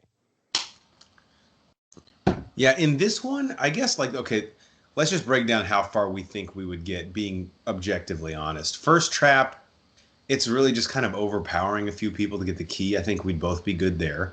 Yeah. Second trap, there's really no reason they were just being dumbasses. They just had to knock the keys out of it. You and I traveled through Europe together and roomed in all the hostels together. I think I'd been like, hey, buddy, come in this room with me. Yeah, we'd be totally fine. For a good while, the weirdos are hanging out there. This one in particular, the electrocution trap, I don't know. Obviously, the whole point was all 5 of them surviving could have done this. I don't know, and I don't think we're ever explicitly told if 3 of them could have handled the surge. Yeah. And I think Megan Good's character, I'm too lazy to look up her name, but when she sees the 5 circuits, she's kind of starting to put together, like, well, there were 5 of us initially. Yeah. She puts it together in the very last trap. And so, again, here they're like, oh, 1 person goes in.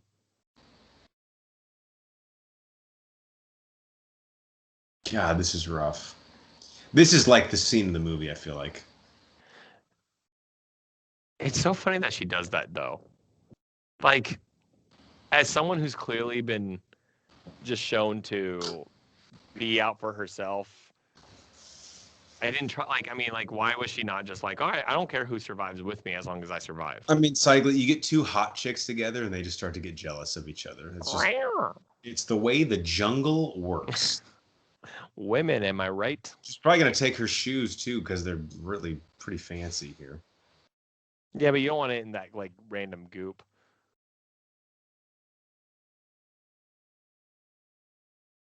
Now his body can touch hers, right? That's what I'm kind of confused. Like while it's being touched by Oh, the I electric. got you. Yeah. What if she comes back to life? She's like zombified. Like, well, What if she's like, we just crossed into a totally different genre now.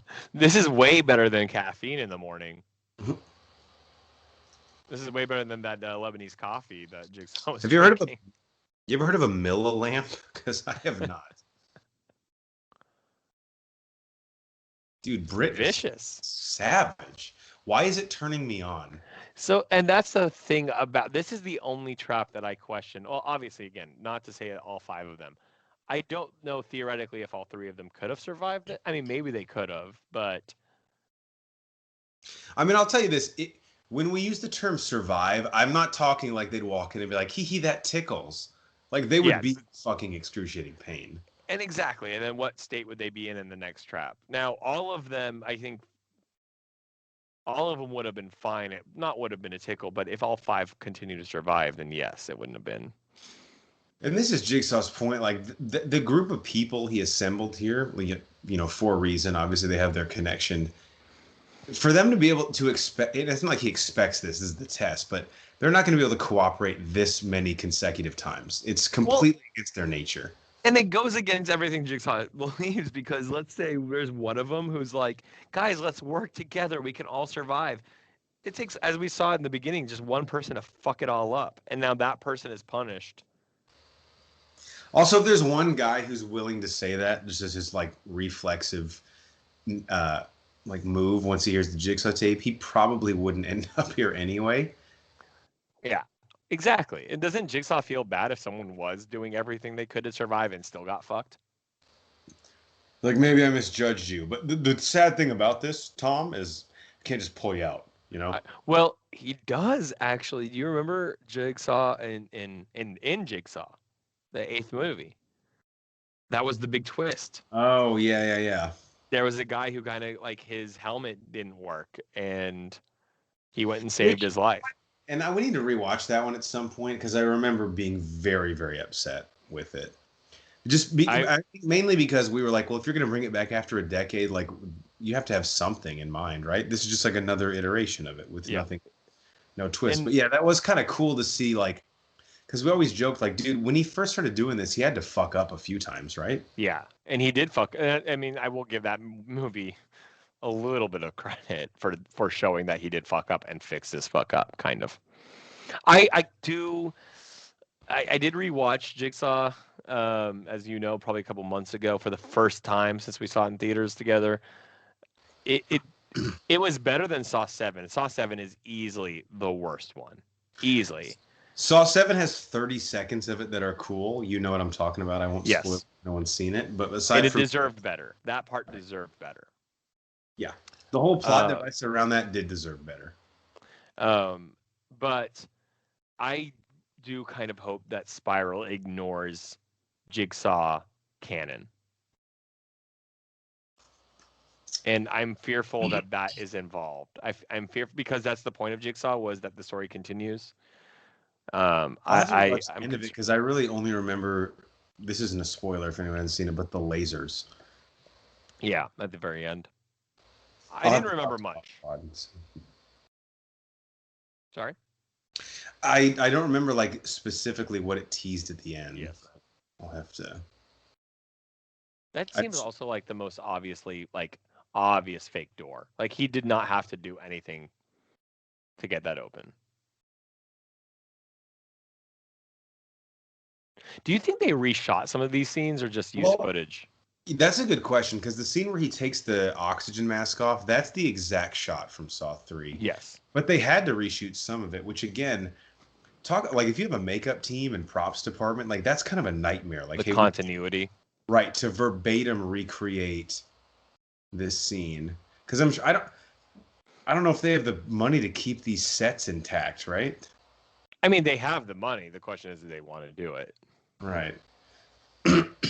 Now these are all just, Yeah.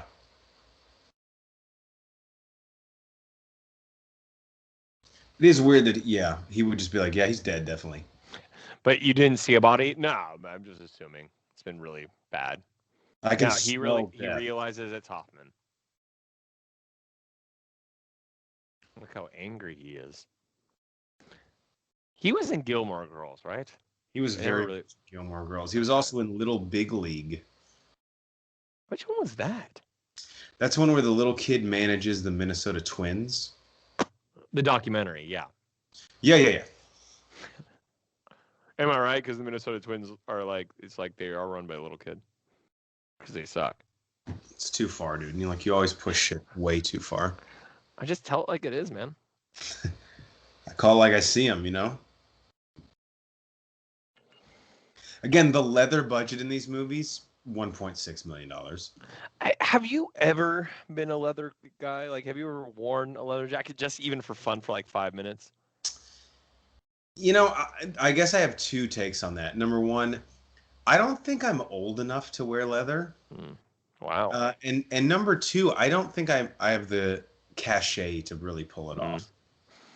So my parents gave me a leather jacket once, and I've never it was so nice of them, but I've never put it on. I mean, I put it on when they gave it to me, and I just cannot pull it off. It's tough for us to come up with this, especially considering our friend group, to come up with a scenario where we can pull that off. I feel like if I showed up to your place with a leather jacket, you'd be like, "What the fuck?" You'd be like, "Seriously, bro?" I'd be like, "Have you turned totally Sith?" And you'd be like, "Ugh, I wish." Trying to, dude. You know who would wear? I feel like would wear leather. Our friend over there in Fort Worth, the doctor. Oh my God. Of course he would. I don't know if I've ever seen him in leather, but I feel like he would definitely wear it. Hoffman's like, "Can I get a venti caramel macchiato? I actually need to go watch these people kill themselves." Yeah, you could just order the drink. That's fine. Also do the turkey sausage flatbread. We're out of that. Sorry. Murder I have to watch. He has all their DMV records. Like, all right, bro, relax. They tailgated once. Jesus Christ. I like this chick. She's just like, I love that, like, the costume artist, like, feels like, we're going to put you in glasses because it's going to make you look smart. He's like, genius. Bingo. Here we go. All right. This is where it all comes to fruition here. Yeah, this is the fabled last trap of the 5 become 1. Yeah, now they see the armholes for multiple people, and they're like, you know what? You might have fucked up. Are they able to still go into the old rooms? No, because the pipe bombs didn't lock the door. Because I was going to say, if the door wasn't locked, you could still get blood out of bodies. See, that's what she should have been doing. Instead of collecting the keys, she's just dragging all the dead bodies with her. Yeah. They're like, "Why are you doing this?" I don't know. It just might come in handy later. She's like one of the world's strongest men people. They tie like a rope around her waist, and it's connected to each of the fucking corpses. See, this is where like that Jigsaw Twitter would be like, "Hey, I know that you've been dragging those dead bodies, but I didn't mean for that to be a thing, and now I have to, rewire this whole plot. So sorry. Can you just stand tight for a little bit?" You're actually it's like cheating. when the NFL, like, a spread is not being covered, so Goodell put in the call to the refs. He's like, "We need a few holding penalties." He's like, "Shit, dude, this is on me. This is on me, guys. I'm sorry." Yeah, and she figures out now, like, the timing doesn't start until they close that door. Yeah, and now realizing it in the 5th room, I don't want to be that guy, but it's like, yeah, it's a little too late, Well, here's the interesting thing to me. I mean, I guess it doesn't make that much of a difference because otherwise they'd be locked in there forever. But until they close that door, the timer doesn't start. And they close the door because the pipe bomb in the other room is going to go off. Right? They could have hid behind the door and never closed it. And the pipe bomb wouldn't have killed them. That is a good point. I don't remember exactly the way that they had to enter each room, but I think some of them it might have been difficult to do. Well, I know for the second one they physically close it. I know this one they do here too. So Well, she's no, you're right, because the second room, the pipe bomb goes off with them in it because they have to crawl in little yeah, tunnels. So that one they would have been fine. That door should still be open, really, yeah. right? So she is acknowledging right here. Yeah, a little late. This is the game. We just need all But here's five of us. but here's the thing. They're in the room right now with Megan Good's character. Grab her out of the tub. You could probably just use all her Right. blood. Watch. They physically close the door. Yeah.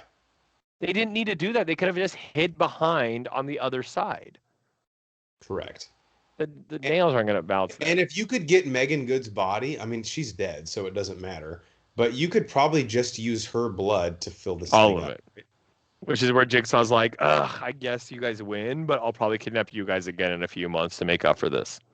Girl, I'm so mad. No, but seriously, congrats. Respect, though. Respect. You played the game. Hey, 20% off in the gift shop when you leave, just out of, sheer competitiveness. I feel like Jigsaw really should have a gift shop for the few people who do survive. He's like, we don't make as much money on this as I'd like. No one actually survives. Look, you'll notice the prices are very competitive. I'm not trying to mark this stuff up and live off of it. I'm not trying to put a daughter through college. I just want you guys to have fun. Get a hat. So I think you and I have talked about this specific trap. I don't think I could do it. Definitely not. Like, I could cut myself fine with a controlled blade, but a blade spinning at 5,000 rotations a second, a minute. 100% not. And if you're listening at home, we kind of teased this earlier, and I know you don't give a fuck, but I'll tell you anyway. My suspicion was, and Cycly cited the angle, which is definitely true, although if you can pee through this gate, it might work. I was going to say, what if you could urinate? But you have to get it in the bucket, though. Correct. But it's not, I mean, even if you got 30% of your piss in there. In theory, yeah. Another thing I suggested, and this is not as effective, but you could potentially start spitting into it. So, but here's the thing. It requires 10 pints. Yeah. That's way too much. Right? And I'm going to look this up. But I'll tell you this right now, I don't pee well under pressure, so I probably wouldn't. Can you look away? Okay, so a healthy bladder can hold 1.5 to 2 cups of urine. Let me do the equation now. Yeah, that doesn't sound like, I feel like a pint is more than that. A cup is what? So if you do 2 cups, let's say, that's equivalent to 1 pint. So you would need to pee. And that's if you're about to burst because you have to right. Pee. So you would need to pee 5 times a full bladder. So you would need 5 people. And one of them's a girl, so that's not going to happen. So I love that they did that math. They probably did that math. Good for them, actually. Whether it's blood or urine, you need 5 people. Yeah. Cycly, of course, this is the refurbished house from the first 2 Saw movies. And again, why have the police not just closed this shit down? They just property values, baby. They do these investigations, and instead of just, I don't know, either demolishing it or cleaning up or changing ownership, they're just like, let's just leave it as is. I do have one more Horns fun fact, that there really wasn't a specific time to drop this. Maybe during the police press conference, but I thought this was interesting. According to IMDb, Danny Glover was offered a chance to reprise his role in a flashback. He had to decline because of reshoot conflicts with his film Blindness, released in 2008. Which, if you've not seen Blindness, Cycly, pretty interesting concept, and a lot of good actors like Mark Ruffalo's in it as well. Oh. It's about this disease that's going around the world that causes people to go blind within 72 hours. I don't think I have seen that. Or I was blind. It's pretty dark, but there is a pretty in a good way? Twist. Yes. Okay. There's a good twist at the end. By the way, Britt right now, Julie Benz, I mean, so hot. Well, even in the brink. No, so this is where we're really getting to. We haven't really talked about the storyline of what happened with the 5 of them. They have, city permits, real estate developers, and basically that an apartment was burned down on purpose to get rid of, the people so they could build, not an arena. They were building something. Maybe it was an arena, and so you realize that actually Julie Benz's character is the worst of them. The whole time you've actually felt like she was, because she's been acting in the trap probably the most, maybe yeah. of these two. And you're suspicious, like the journalist was a dick. You're like, oh, this guy's on drugs, like the city planner. But she's the one who came up with this idea, right? Yeah, I mean, really, everyone, unbeknownst to really just themselves, was put in their roles because of her plan. Yeah, exactly. Which was I guess, I mean, like a small twist in consideration that usually you're like, like, oh, Amanda's redeemed herself, or she is just like, no, she is just pure evil. Well, it kind of throws the audience because she's been acting. I mean, she's in the trap because she's a shithead, but she's been acting the most redeemably of anyone. Yeah. Ugh. And this is very Saw 1 and Saw 2 here, where we're getting, you think he's about to break in, because that's exactly, like his storyline is going at the exact same time. Oh god, see, I couldn't do. Well, the Saw trope is the cutting back and forth. Like that's what they do.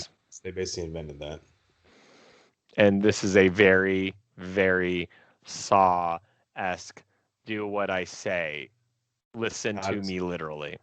And cycling, it's so interesting because we are massive, massive fans of this franchise, but I think I speak for you as well. We hate the gore. Not hate, but it is not at all appealing to us. Like, that's not at all what we like about this. And I think that's hard for people to really get their head wrapped around it, because the consideration you always read online is that people who like these movies are just into the gore. They're into... The casual fan thinks like, oh, you just like torture porn movies then. Yes. And I'm like, far from it. Dude, I don't want to watch the Hostel movies. Correct. Like, the thing that you and I have talked about this all the time, it's the story that gets us in the seat for this movie, for these movies. I never saw Hostel 2 because there's no story to it. It's just, let's kill people. Right. God, and I'm glad you did that research on the pints, because that is just insane. And that's the thing, to get it, and I'm with you. If there were 5 of them, they could split it between blood. But like, to get it in there would be just an amazing P performance. Yeah. That I can't. Oh, here we go. Okay, we're about to see his. Not yet, but his arm is just. The prosthetic on his arm is like pretty well done.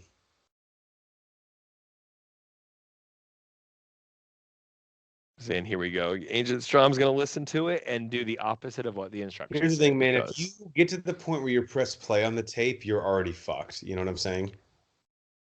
It's kind of. Except he could listen to the tape. Like actually listen. You would think a smart detective who's investigating it would know. And that's the one thing we never got in the entire franchise, was just one time, and that would be a good way for Saw 7 to end, was someone winning by listening to the words. Like Strom not getting in the tomb.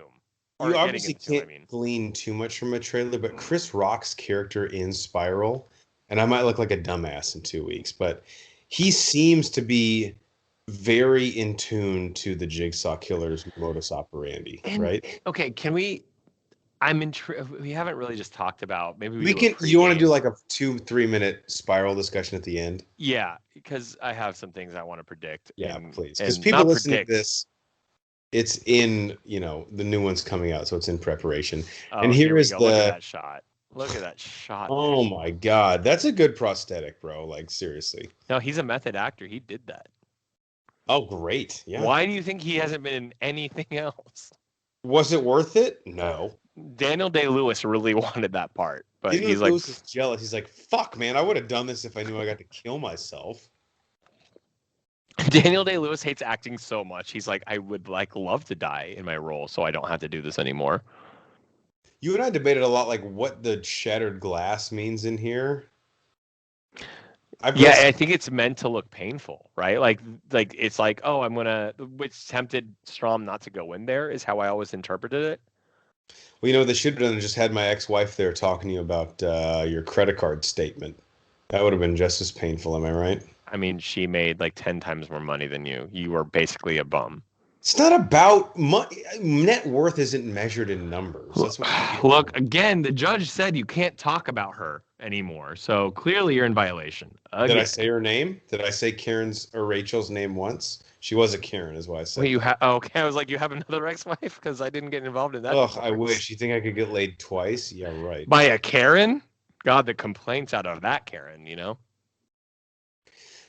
Dude, so Hoffman whooping Strom's ass. Is this because he's still pretty weak from the tracheotomy? I also think it's yeah, I think so too. But see, he wants this to happen, right? Like he's letting Right. him Yeah, now. yeah. No, that's a good point. I forgot about how this.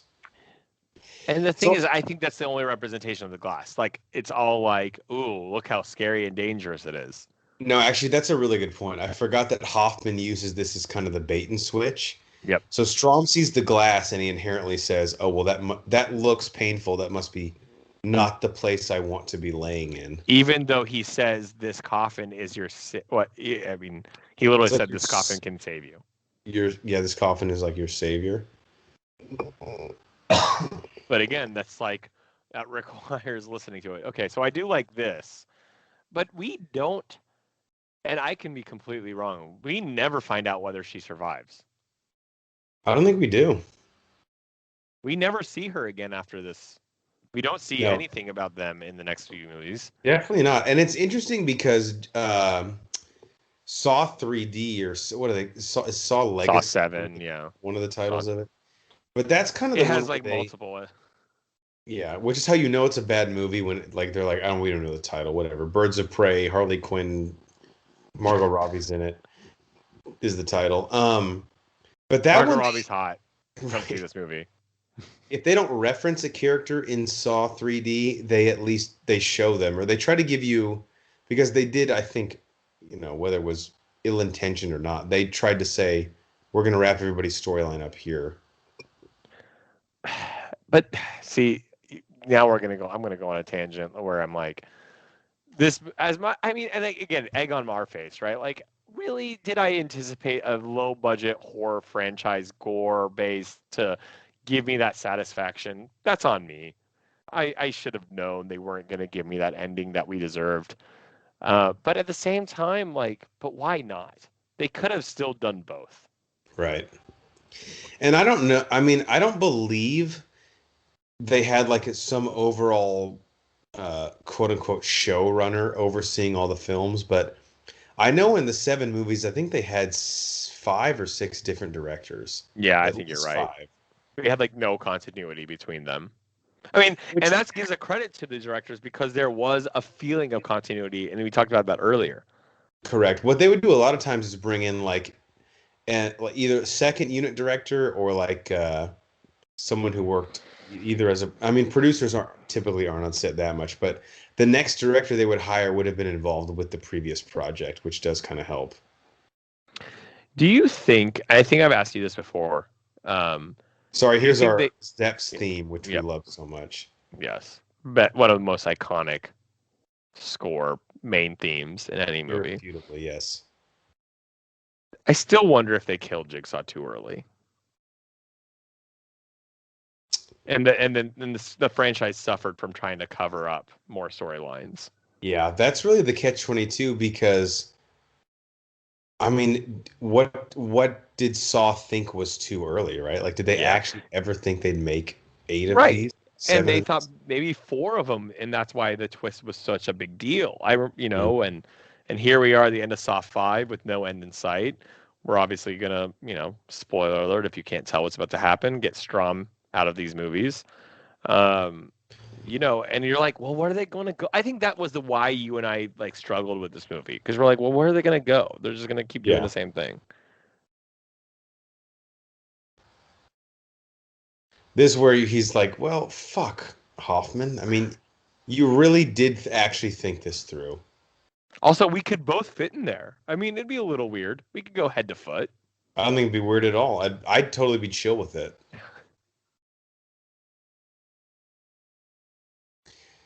So picture like Star Wars: A New Hope, but like rated NC-17.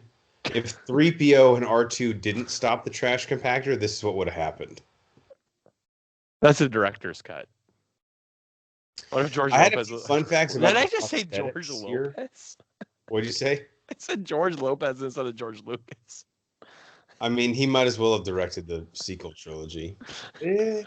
At least that would have Close. been a better excuse for those movies sucking. George Lopez in between that. Wow, I can't believe I said that name. That's a guy I haven't Have you thought seen of in a George Lopez decade. on Twitter? If people like talk shit to him, he'll literally just respond, "Fuck you." Wait, shit, now I want to do that. See, and that Saw 5 just ends just like that. Jesus Christ, guys, that is Saw 5. And as we're watching this, I mean, this will be dropping a week before Spiral from the Book of Saw comes out. So, of course, Cycler and I will do Saw 6, and then is Saw Legacy or Saw 3D just the last one after that? I mean, if we're gonna do this, we're gonna keep going. We're gonna do Jigsaw. We're gonna do Spiral. I mean, we have to. Yeah, of course we will. Like, if we've made it this far, and that's what you and I always said with these movies, if we made it this far, we're just going to keep going. Well, yeah. I'll actually be a little bit disappointed when we finish it because we might have to do an episode where we just talk Saw for 2 hours. Yeah, and the true impact that it made. 100%. All right, Cycly, before we get to Spiral, your overall thoughts on Saw 5, or really, another thing that I always like to do if we can somehow remember is where we were at with, because again, we saw everyone in succession the day it came out or the weekend it came out. Where were we at with the franchise after this current iteration? Because I think that's always a fun trip down memory lane. Yeah, I think we were not disappointed, but just being like, okay, they're just going to keep taking our money at this point. You know, we were past the apex of the series. You know, season one, episode. Oh my God, what is wrong with me? The first two in general, and then we got 3 and 4, which 4 redeemed 3 slightly. Yeah. And I think by the 5th movie, we're less like, okay, well, the way it ended is I would have preferred either Strom surviving, I think, or some sort of continuity at the end, where this movie just ended abruptly. And I was like, okay, well, they're going to just do a 6th one, and now Hoffman is the new Jigsaw. And they can, I think you and I had this exact discussion, they can just start it over from the beginning. And obviously they didn't do that exactly. But I think you and I, 10 years ago or 13 years ago, were wary about where this franchise was going. What are your memories? Yeah, I think I was a little concerned because, and I don't want to blame Custis Mandalore entirely for this, but I was just really uninterested in Hoffman. I was like, yeah, I just don't really give a fuck about him, especially because, like, you think about the drop off from Jigsaw, but I think you said it perfectly. After Saw 5, I enjoyed myself. I wasn't like upset, but it was not a precipitous drop off. I feel like it was pretty steady. Still a quality film. Like I've seen way worse movies. But I think we had realized at this point the franchise, like you said, hit its apex. It had peaked. And unless something completely unpredictable happened, we were not going to reach those levels again. But we were not kidding ourselves. We're going to be there every Halloween. We weren't done. Yeah. And I think I said this to you. I did say at the beginning of this podcast that Saw 5 did redeem itself on a rewatch. I'm excited to talk Saw 6 with you because if there was one that made up for its initial flaws the most, it was Saw 6. I was shocked how much I enjoyed that one. And so I'm excited to talk that one with you next year. I'm glad to say that because in terms of my memory, I think I remember Saw 6 the worst or the least, excuse me, of all of them. The only thing I remember is the one trap where there's the guy who's the smoker and it's like inherent on his lung ability, or it's dependent, excuse me, on his lung capacity. And you remember the Jigsaw breaking the 4th wall, being like the fucking insurance company. Yeah, the insurance PSA is what I remember. But I'm excited to revisit that because I hardly remember any of it. That one just brings a sense of this, and I mentioned this earlier. This one lacked a little bit of that human element about. So what we had seen in the other Saw movies was background on the characters that were chosen for the traps.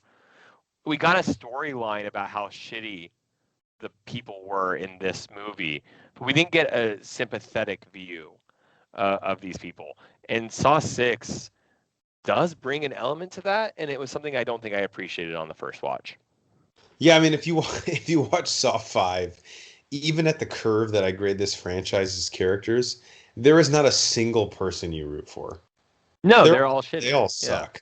Well, like you said, Rig in fourth one, his crime was caring too much, right? Like Jeff was someone who suffered because his child was killed in the street.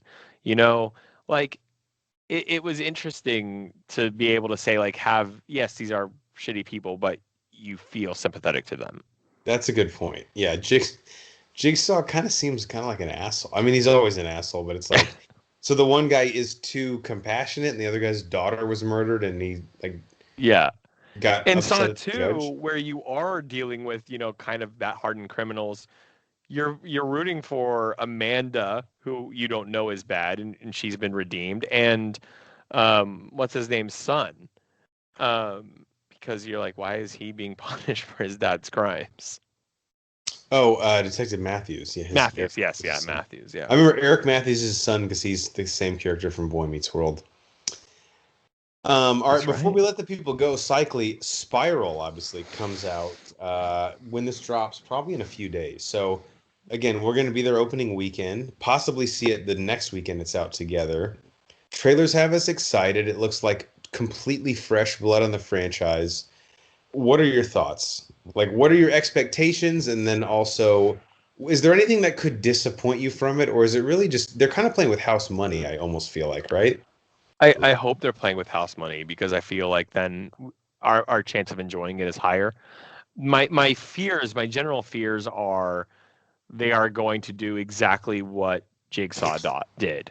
We had these kind of expectations when Jigsaw came out, that they had taken some time away from the franchise, that they had an idea that was going to be fresh, that was going to be unique. And you and I were super excited about seeing Jigsaw, which was, I think it was like 5-6 years later. Maybe I'm wrong, but it was quite a while. It was long enough to where, like, to bring the franchise back, we were pretty convinced, okay, there's something unique about this. Well, and they told us they wanted to tell this story, right? Like, they were like, oh, we had this in the book. We had this in our pocket. Which is such, God damn it. Yeah. Now it pisses me off even more that they said that. And like I said, it's better than better than Saw 7, to be honest with you. But to come back the shit with I that, just took, though, you know? Well, yeah, and that's the audacity to me. Like, I'm more forgiving to Saw 7, because Saw 7 was just, they'd release it in another year. This one, they had time. And so that is my fear with Spiral, that we've been another 5 years from the last installment.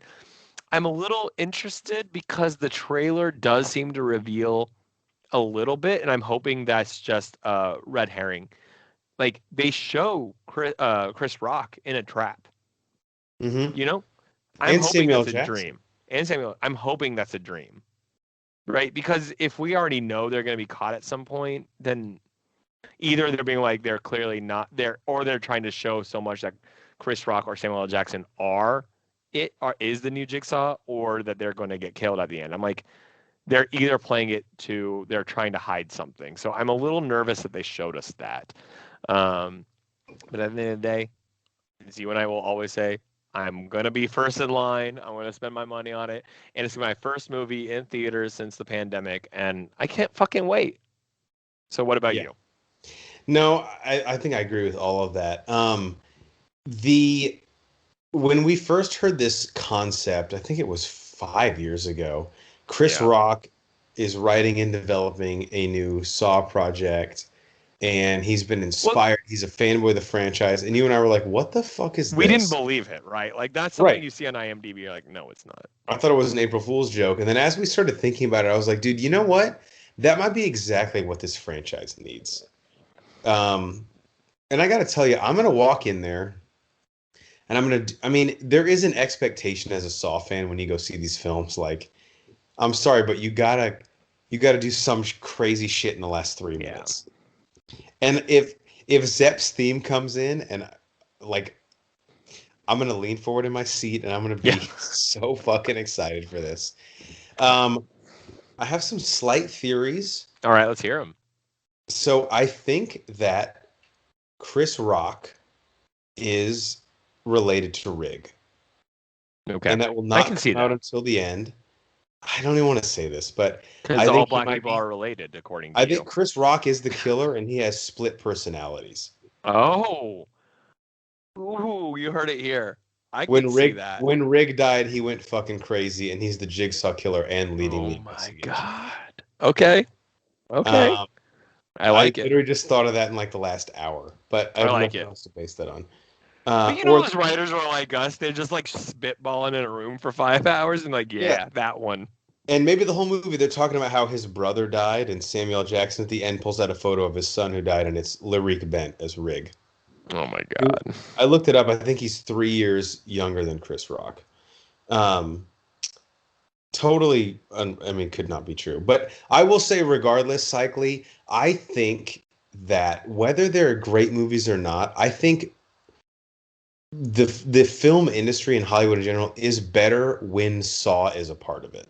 For me, It's just fun. It's a tradition, you know, like yeah, I'm not, again, if you're someone who has to go watch just artistic and perfect acted and written films, there's nothing wrong with that. I get it. But then you're missing out on just a little bit of the entertainment and enjoying something that doesn't have to challenge your brain, that you're just sitting there for an hour and a half and turning your brain off and just having a good time. And at the end of the day, as long as they're trying to surprise us and giving us good storylines, I'll still keep paying that, you know, whatever cost it is to go to a movie yeah. theater now, because it's been so long since I've seen a movie. I don't know how much it costs anymore. What even is the currency? What do they take? I do I Stones? have to Precious pay in gems? Dogecoin? Is it Doge? I think I have I to think pay it's in, or Doge to the moon. Yeah, if you just yeah, let you in. they just let you in. Yeah. So I'm excited. I'm prepared to be disappointed, and I'm also prepared to be so fucking jacked up by it. You Yeah, know, and either one is going to be just fine. Obviously, I'd prefer the sensation Saw 1 and 2 gave us.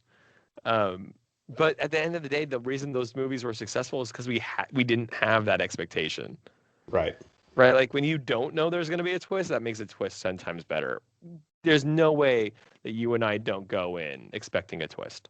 Yeah, I actually think, and I've thought about this a lot. The experience in the theater with Saw 1, I think, is my second favorite movie experience of my entire life. Behind the portal scene in Avengers Endgame, where I was just literally bawling as a 31-year-old man. But the Saw, when that Zep theme came on, I've never felt chills up my spine like that in a movie theater. And that was you Saw 1 before me. You were the one who convinced me to watch Saw 1, because I thought Saw 1 was going to just be this torture porn film. And you came to me and were like, "No, it's you absolutely got to check it out." And then ever since then, you and I have been obsessed with the franchise. Yeah, but I would not have been able to stick with it if you didn't have to stick to it this with We pushed each other to make because it it through would have some been of like, these well, I'm a fucking movies. psycho. No one else likes this. So you're like, no, actually, I'm sick as well. It made me happy to see that there's like a Reddit page dedicated to the Saw movies. Like we're not the only ones, No, thankfully. there's other people there that have also never felt the touch of a woman that we can confide in. It's great. All right, Cycling, hate to throw it to you one more time, but very last thoughts before we let the people go. We extended this a little bit because it is sort of serving as a precursor to Spiral, but Saw 5, final thoughts. Yeah, just Saw 5 in general. Kind of took the franchise in a different direction. I think I've always put Saw 1 through 4 in its own category, and I think I put Saw 5 through arguably 7 through 8 in its own category. And it does hold up in the sense that it continues the franchise, you know, maybe not as successfully, but it does continue enough to where it was enjoyable enough, and I'm excited for the future. It is always more exciting when we get a Saw movie. Totally agree. Even though it's not coming out around the Halloween season, this is Jeff Hornacek's return to the movie theaters. I told you I'm reactivating my AMC A list. Yes. So there's even an additional reason to be excited. And they're letting you on the A list though. That's surprising. It's a pseudonym, so they don't know it's me, obviously. Because apparently you'll you can't be wearing a kiss mask in when you go in. public. What the fuck made up that rule? But yeah, Saw 5 is a respectable entry in the franchise. Certainly not the low point, which I don't mean to be condescending, but In a series with 8 movies, that is not a compliment, if you know what I mean. I think it's right in the middle. I think it's right in the middle. Yeah, it's a solid median, and it's just very watchable. Like, yeah, we gotta, whenever the day we end this, we have to do our official rankings. I'm curious to see where we match up. Ooh, that will be a very interesting episode. We'll do that after all the commentaries. Yes. Build up to it. Also, I'm interested to see a little small teaser here. At the end of the year for our 5-year anniversary, we're doing our top 100 movies. And cycling, I'm 75% through mine, and I have 2 Saw movies in the top 100. Okay. I think I have my. I think I'm like. So I'm doing my list really interestingly. So I don't have an official percentage. I keep deleting and adding. So I have about 40 to 50, and I have 1 Saw movie. There you go. Yeah. And I will say, which I think it's easy to guess which one that is. Well, the Saw movie for me that's higher might surprise you. I'm intrigued. All right, for our legal counsel, Ronnie Cycli, I'm the mayor, Jeff Hornacek, and we are the Bro Force Squad podcast. Thank you guys for checking us out. I don't think legally I can play Zepp's theme right now, but play it in your head. It's gonna be Zepp's theme. Is that not how that goes? The song we never got. Follow us on Twitter at Bro Force Squad. Subscribe to us on YouTube, Spotify, Apple Podcasts, iHeartRadio, anywhere you find your podcasts. If you type in Bro Force Squad as 3 separate words, and of course everything on our website and our squad blog. Check out Cycli's blog, Lawyer Films. The verdict is in, on legal films. It's incredibly well written at broforcesquad.com. Till next time, we'll see you at the movies, and we'll see you probably as we're handcuffed in a trap, trying to piss in a cup so we don't have to cut ourselves. Because I couldn't do it.